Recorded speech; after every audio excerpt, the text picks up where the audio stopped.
আসসালামু আলাইকুম প্রিয় দর্শক, কেমন আছেন সবাই? আশা করি আল্লাহর রহমতে সবাই অনেক ভালো আছেন। আলহামদুলিল্লাহ, আমিও ভালো আছি। মেজবানি রান্নাঘর থেকে আমি ইতি নতুন একটি রান্নার ভিডিও নিয়ে হাজির হয়েছি আপনাদের মাঝে।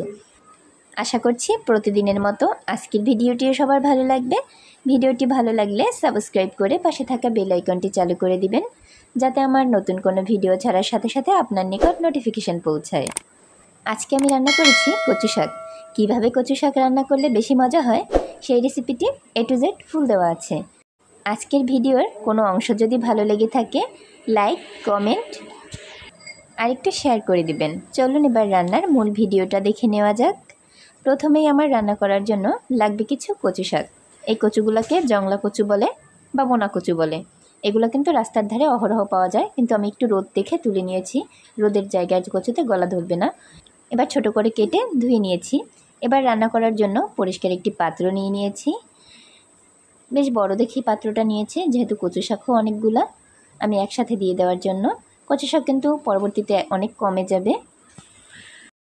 যেহেতু আমি বড় পাত্র নিয়েছি এর জন্য আমি একসাথেই সব দিয়ে দিব। আর আপনার যদি ছোট পাত্রে কচুগুলো রান্না করেন, সেক্ষেত্রে ছোট পাত্রে কচু শাকগুলো একটু কমে যাওয়ার পরে জাল করে নেওয়ার পরে তারপর আবার কচু শাক দিবেন, তাহলে কিন্তু ছোট পাত্রেও রান্না করতে পারবেন। এবার আমি দিয়ে দিচ্ছি লবণ। শাকগুলো দিয়ে এবার লবণ দিয়ে দিয়েছি। এবার দিব একটু হলুদ গুঁড়া। এবার একটা ঢাকনা দিয়ে ঢেকে জাল করে নেব 3 থেকে 4 মিনিট। ফিরে আসছি 4 মিনিট পরে।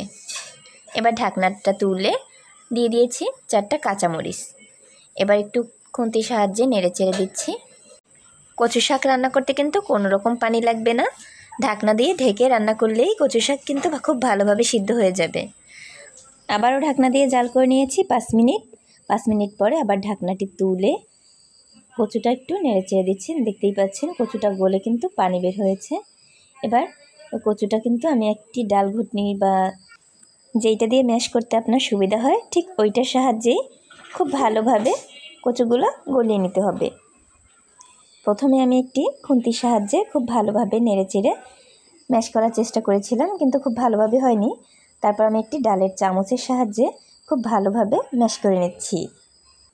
কচুটা যদি খুব ভালোভাবে সিদ্ধ হয়ে যায় তাহলে কিন্তু ম্যাশ করতে তেমন একটা সময় লাগবে না। আমার কচুটা ম্যাশ করতে সময় লেগেছে 2 থেকে 3 মিনিটের মতো। এদিকে কচুগুলো খুব ভালোভাবে ম্যাশ করা হয়ে গেছে। এবার আমি 2 থেকে 3 মিনিট জাল করেই নামিয়ে নিব। ভালোভাবে ম্যাশ করা হয়ে গেলে বাগার দিয়ে দিব, বা কেউ ফোড়ন বলে ওই ফোড়ন দিয়ে দিব।